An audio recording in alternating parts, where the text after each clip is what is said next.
শোভাযাত্ৰাৰে কাৰ্বি আংলং জিলাটো স্বচ্ছতা হি সেৱা সামৰণি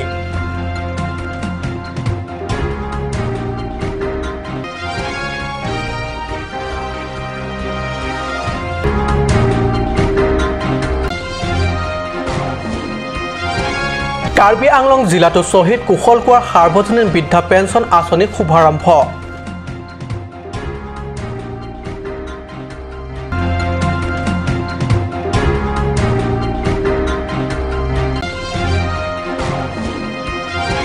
জাতিৰ পিতা মহাত্মা গান্ধীৰ জন্মদিৱসৰ লগত সংগতি ৰাখি হামৰেন নগৰ স্বচ্ছতা হি সেৱা অন্তৰংগ সাফাই অভিযান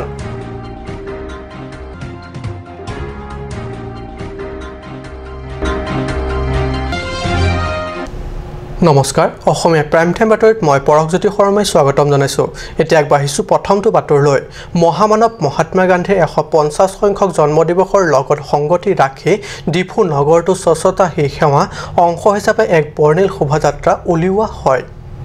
ডিফু নগৰ সমিতি আৰু অসম ৰাজ্যিক নগৰীয়া জীৱিকা অভিযানৰ যৌথ উদ্যোগত স্বচ্ছতা হি সেৱা সামৰণি অংশ হিচাপে ডিফু নগৰত স্বচ্ছতা সজাগতা শোভাযাত্ৰা বাহিৰ কৰা হয়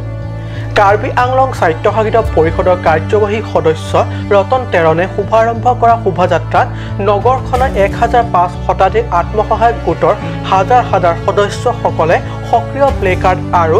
বেনাৰৰ সৈতে অংশগ্ৰহণ কৰে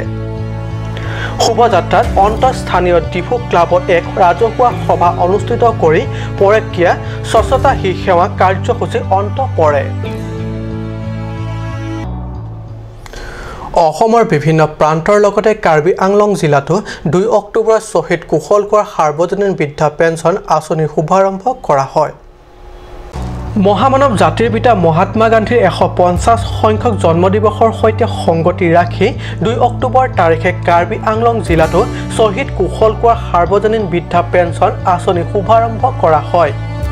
ইয়াৰ উপলক্ষে কাৰ্বি আংলং স্বায়ত্তশাসিত পৰিষদৰ মুখ্য কাৰ্যবাহী সদস্য তুলিৰাম ৰংহাঙে পশ্চিম কাৰ্বি আংলঙৰ টুমপ্ৰেঙত অভিলাষী আঁচনিখন শুভাৰম্ভ কৰাৰ বিপৰীতে পৰিষদৰ স্বাস্থ্য আৰু পৰিয়াল কল্যাণৰ কাৰ্যবাহী সদস্য খনসিং ৰংপিয়ে হাৰুৱাঘাটত শুভাৰম্ভ কৰে হামৰেন নগৰ সমিতিৰ উদ্যোগত স্বচ্ছতা হি সেৱাৰ অন্তৰংগ হামৰেন নগৰ 2 অক্টোবৰত সমূহীয়া সাফাই অভিযান সম্পন্ন কৰা হয় জাতিৰ পিতা মহামানৱ মহাত্মা গান্ধীৰ জন্মদিৱসৰ লগত সংগতি ৰাখি 2 অক্টোবৰত পশ্চিম কাৰ্বি আংলঙৰ হামৰেন নগৰ সাফাই অভিযান কাৰ্যসূচী গ্ৰহণ কৰা হয় সমূহীয়া সাফাই অভিযানৰ কাৰ্বি আংলং স্বায়ত্তশাসিত পৰিষদৰ হামৰেন উপ সচিবালয়ৰ বিশেষ ভাৰপ্ৰাপ্ত বিষয়া সুনা সিং তেৰাং হামৰেনৰ ছাউনীত থকা ভাৰতীয় সেনা বিষয়া প্ৰমুখ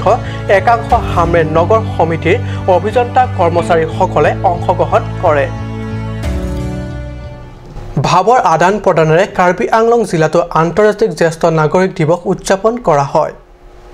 বৃহত্তৰ ডিফু জ্যেষ্ঠ নাগৰিক সন্মিলনৰ উদ্যোগত 1 অক্টোবৰত স্থানীয় ডিফু ক্লাবত আন্তৰ্জাতিক জ্যেষ্ঠ নাগৰিক দিৱস পালন কৰা হয়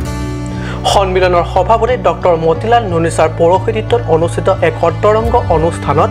প্ৰাচীন আৰু নবীনৰ মাজত সমন্বয় স্থাপন বৃদ্ধা আশ্ৰমৰ বিপৰীতে ঘৰতে বৃদ্ধা পৰিচৰ্যাৰ সুবিধা সম্পৰ্কে অন্তৰংগ আলাপ অনুষ্ঠানত স্থান পায় অনুষ্ঠানৰ মাজে মাজে বিশিষ্ট নাগৰিকসকলে কবিতা সাপলীল ভাষণ প্ৰদান কৰি আন্তৰ্জাতিক জ্যেষ্ঠ নাগৰিক দিৱসত সৌষ্ঠৱ বঢ়ায়